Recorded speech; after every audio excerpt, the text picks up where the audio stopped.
Hello students, आज हम बात करेंगे the most search topic on YouTube, यानी कि जो आपका चैप्टर है +2 का D and F block elements. Actual में ये चैप्टर बहुत ही ज़्यादा स्कोरिंग है क्योंकि इसमें कुछ इंपॉर्टेंट क्वेश्चंस हैं और इजी भी है जिन्हें आप आराम से स्कोर कर सकते हो। पहले मैं आपको मेन टॉपिक्स बता देती हूँ, फिर क्वेश्चंस के बारे में हम बात करते हैं। ओके, तो कुछ इंपॉर्टेंट टॉपिक्स जो इस चैप्टर को बिलोंग करते हैं। सबसे पहले आपको position of D block elements में बताना है पीरियोडिक टेबल में।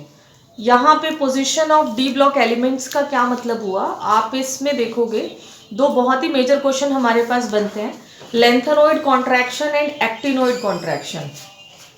जो एक्टिनोइड्स आएंगे वो एफ ब्लॉक को बिलोंग करेंगे और लेंथेनोइड्स डी को बिलोंग करेंगे, है ना।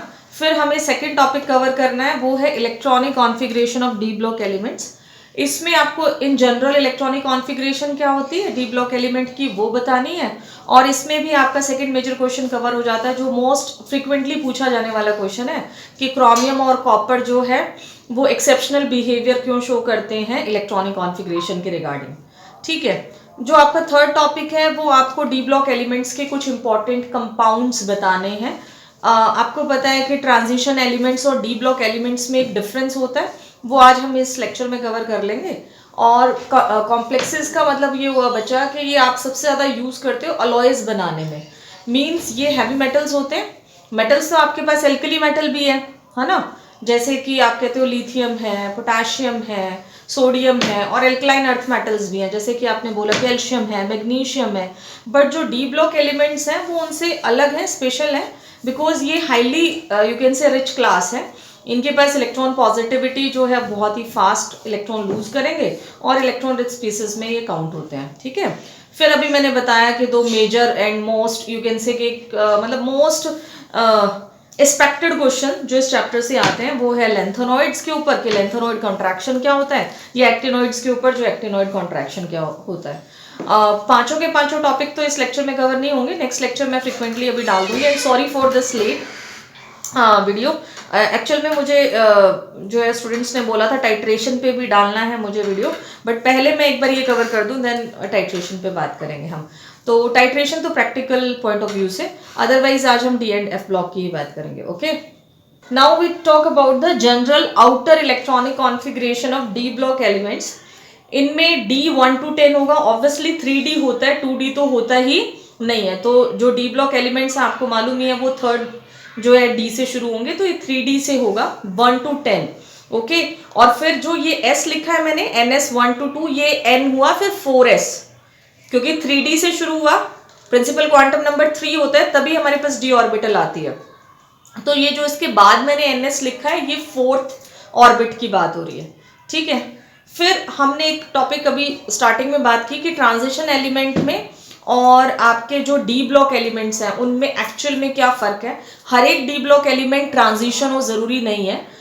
जिंक, कैडमियम और मरकरी एक्सेप्शन है, they are D block elements but they are not considered as transition elements. मैं फिर रिपीट कर रही हूँ, जिंक, कैडमियम, मरकरी तीनों के तीनों डी ब्लॉक एलिमेंट्स तो हैं बट ये ट्रांजिशन एलिमेंट्स नहीं कंसिडर होते। क्यों नहीं होते? क्योंकि इनके पास D10 इलेक्ट्रॉनिक कॉन्फ़िगरेशन है, मतलब इनकी जो D ऑर्बिटल है वो क्या है, फुलफिल्ड है। ठीक है, जबकि ट्रांजिशन एलिमेंट्स क्या होते हैं, ट्रांजिशन एलिमेंट्स वो एलिमेंट्स हैं जिनमें D फुलफिल्ड नहीं होती, मतलब D10 नहीं होता। इनका इलेक्ट्रॉनिक कॉन्फ़िगरेशन D1 to 9 रहता है। मीन्स ये कभी भी D10 आपको शो नहीं करेंगे। और ट्रांजिशन वर्ड को तभी जस्टिफाई करेंगे ना, ट्रांजिशन का मतलब होता है very reactive which can transit the state from one two the another. तो ट्रांजिशन एलिमेंट्स वो ही डी ब्लॉक एलिमेंट्स हैं बट ये electronic configuration fully stable show नहीं करते, मींस इनमें D10 कभी भी नहीं होता। जबकि जिंक, कैडमियम और mercury D10 electronic configuration justify करते हैं। नाउ नेक्स्ट जो अपना टॉपिक है या बहुत ही फ्रिक्वेंटली आस्क्ड क्वेश्चन है वो है exceptional behaviour of chromium and copper. Cr जो है किसका सिंबल है, क्रोमियम का, और Cu किसका सिंबल है, कॉपर का है। आपको पता है अब वो प्रिंसिपल फॉलो करते हैं सभी जब भी अपने इलेक्ट्रॉन्स को फिल करते हैं, है ना। बट यही दो एलिमेंट्स पीरियोडिक टेबल के ऐसे हैं जो ऑफ वो प्रिंसिपल को फॉलो नहीं करते और अपने आप को स्टेबल शो करने के लिए ये आपस में ही जो है अपनी ऑर्बिटल्स के थ्रू इलेक्ट्रॉन्स का एक्सचेंज कर लेते हैं। इसको एग्जाम्पल से समझो, क्रोमियम का जो एटॉमिक नंबर है वो 24 है ना। तो ऑफवो के हिसाब से उसकी इलेक्ट्रॉनिक कॉन्फ़िगरेशन होनी चाहिए थी 1s2 2s2 2p6 3s2 3p6 4s2 and 3d4। तो ऑफवो अगर मैं फॉलो करती तो 3d4 आता, और सच बात तो यही है कि तभी तो आप इसे डी ब्लॉक कंसिडर करोगे, क्योंकि इसमें 3d क्या आना चाहिए, लास्ट इलेक्ट्रॉन ऑब्वियसली किसमें एंटर होना चाहिए, डी में होना चाहिए, तभी वो 3d4 बनता। बट आपको पता है केमिस्ट्री का रूल है, या तो वो कंप्लीटली फिल्ड ऑर्बिटल हो या फिर वो एग्जैक्टली हाफ फिल्ड हो। ठीक है, बहुत ही वेल एंड गुड रहता है अगर डी 10 होता तो, ठीक है, क्योंकि डी में मैक्सिमम कितने इलेक्ट्रॉन्स अकोमोडेट कर सकते हैं, 10 कर सकते हैं। या फिर उनको क्या अच्छा रहता कि वो अगर फुलफिल्ड इलेक्ट्रॉनिक कॉन्फ़िगरेशन नहीं दिखा सकते तो एक्चुअल में वो हाफ फील्ड में ही चले जाते, 10 नहीं हो पाता तो 5 हो जाता। ठीक है, तो इन्होंने क्या किया, सिर्फ यही दो एलिमेंट्स ऐसा करेंगे, सभी नहीं करेंगे। इन्होंने क्या किया, क्रोमियम ने 4s के 2 इलेक्ट्रॉन के साथ अपने 3d4 के इलेक्ट्रॉन को वेलकम किया, ताकि वो जो है 4s में 1 इलेक्ट्रॉन रख दे और 3d में कितने इलेक्ट्रॉन हो जाए, 5। यानी कि ऑफवो वाली उन्होंने फॉलो नहीं की, और जो नीचे मैंने लिखी है 1s2 2s2 2p6 3s2 3p6 3d5 and 4s1 को फॉलो किया।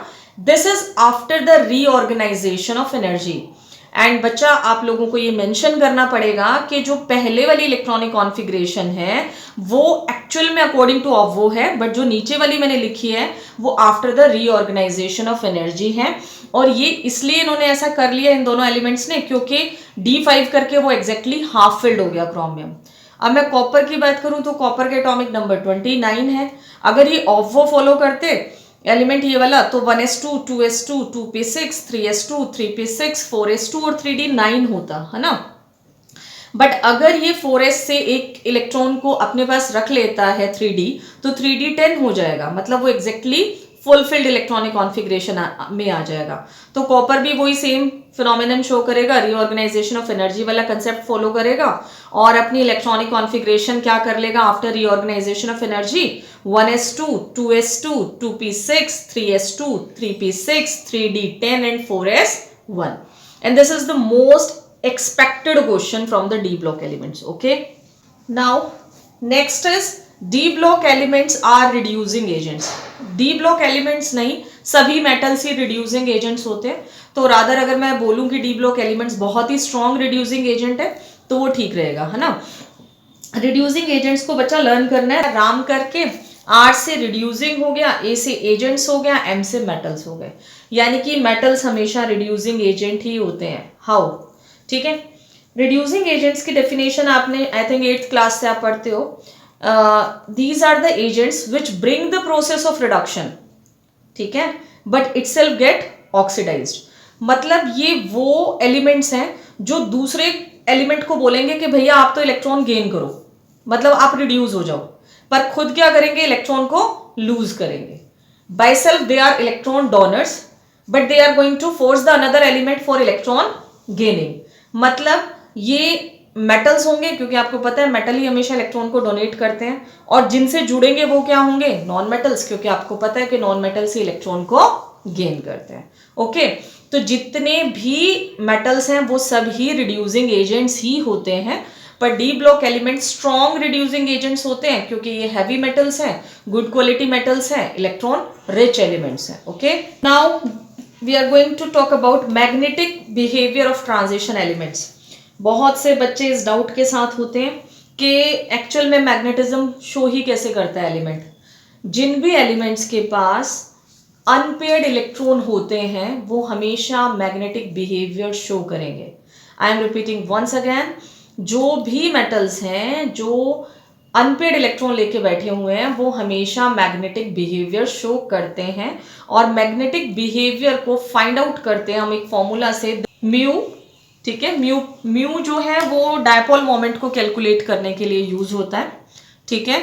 n ब्रैकेट में n+2 under root bm, bm is here Bohr magneton, N is what, number of unpaired electron, क्योंकि अभी मैंने बोला कि मैग्नेटिज्म शो ही वो करेगा या मैग्नेटिक बिहेवियर होगा ही उन्हीं एलिमेंट्स के पास जिनके पास अनपेयर्ड इलेक्ट्रॉन्स होंगे। And B M is the Bohr magneton. Actual में एक फिजिकल कांस्टेंट है जिसको आप यूज करते हो म्यू कैलकुलेट करने के लिए, मतलब डायपोल मोमेंट या मैग्नेटिक मोमेंट को कैलकुलेट करने के लिए। ओके स्टूडेंट्स, आई होप आपको जो है टॉपिक्स क्लियर हो गए हो। अगर फिर भी कोई डाउट रह जाता है तो please right in a comment box, and please like, share, subscribe and promote this video. Okay.